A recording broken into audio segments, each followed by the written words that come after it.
চাঁদার টাকা সহ বিএনপি নেতাকে হাতে নাতে ধরল বাংলাদেশ সেনাবাহিনীর কিছু সদস্যগণ।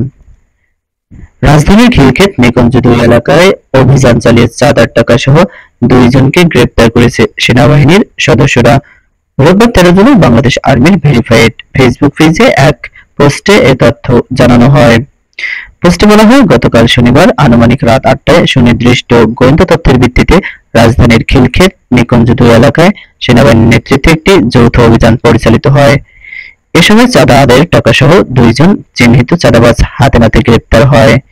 গ্রেপ্তার হলেন মোহাম্মদ ইসমাইল হোসেন বাবু এবং তার সহযোগী শেখ সাইফুল ইসলাম। পোস্টে আরো বলা হয়, অন্যদিকে গতকাল বিকেল ৩টায় উত্তরা ১০ নম্বর সেক্টর সংলগ্ন সুইস গেট এলাকায় পৃথক একটি অভিযানে চাঁদাবাজির অভিযোগে মোহাম্মদ মিলন ও তার ৫ জন সহযোগীকে গ্রেপ্তার করা হয়।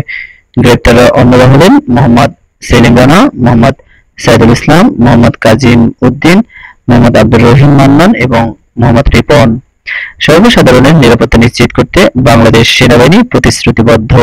যেকোনো অপরাধমূলক কর্মকাণ্ডের তথ্য নিকটস্থ সেনাকর্মী অথবা আইনশৃঙ্খলা বাহিনীর কাছে প্রদান করতে সবাইকে অনুরোধ জানানো হয়েছে সেনাবাহিনীর পক্ষ থেকে।